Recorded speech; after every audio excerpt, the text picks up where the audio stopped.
Charles III, cette question cruciale qu'il se pose au sujet d'Andrew. C'est l'un de dossiers épineux dont Charles III a hérité en même temps que la couronne britannique. Le prince Andrew peut-il redevenir un membre actif de la famille royale après les accusations de Virginia Giuffre, dans l'affaire Epstein, à son encontre? Pour trancher, l'aîné de la fratrie s'est posé une question très concrète mais cruciale. C'est l'un des sujets fâcheux que le Charles III a dû gérer sitôt son accession au trône britannique. Le devenir du prince Andrew, embourbé dans l'affaire Epstein depuis les accusations de Virginia Giuffre à son encontre. S'il s'est retiré de ses engagements publics depuis 2019 et n'a plus le droit d'utiliser le prédicat d'Altesse royale depuis le début de l'année. Le duc d'York espérait tout de même pouvoir faire son retour en grâce au sein de la firme et savait pertinemment que sa mère était sa meilleure alliée. Le Daily Mail rapporte, dans un article publié ce mercredi 16 novembre, que son frère aîné aurait été mis au courant de ses manigances et lui aurait coupé l'herbe sous le pied, avant même d'hériter de la couronne.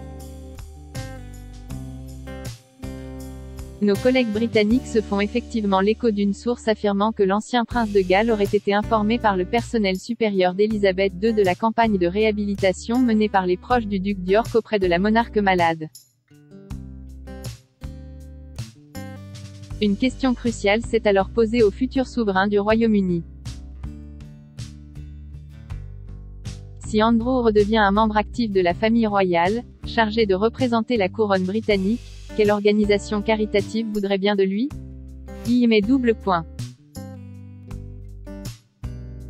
Pour l'opinion publique, Andrew est mort, considéré comme un pédophile malgré l'accord financier, résumé Mark Roche.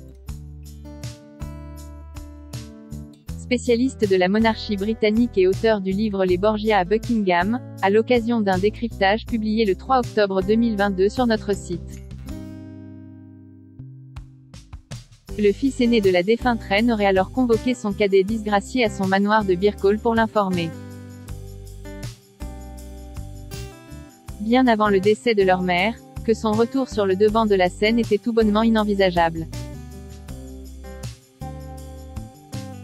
2 mois plus tard, c'est donc sans surprise que Charles III a envoyé la princesse Anne en voyage officiel aux îles Malouines pour le quarantenaire de la fin du conflit armé.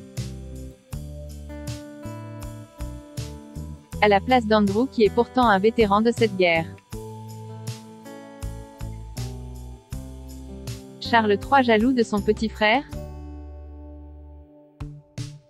Si Élisabeth II a, de son vivant, fait le nécessaire pour assurer les arrières de son fils préféré,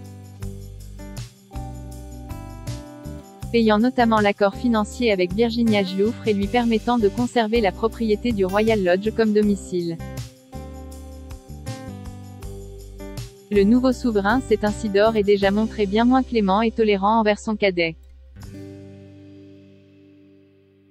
Mark Roche nous rappelait, début octobre, que leurs relations ont toujours été détestables.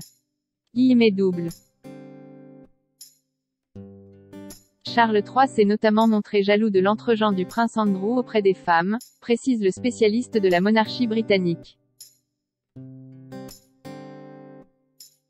Ils n'ont pas grandi ensemble, ils n'ont aucun intérêt commun, ajoute-t-il en rappelant que plus de 10 ans séparent les deux frères. L'aîné de la fratrie est né en 1948 tandis que le duc d'York est venu au monde en 1960. Devenant ainsi le premier enfant d'un monarque régnant depuis la naissance en 1857 du plus jeune enfant de la reine Victoria.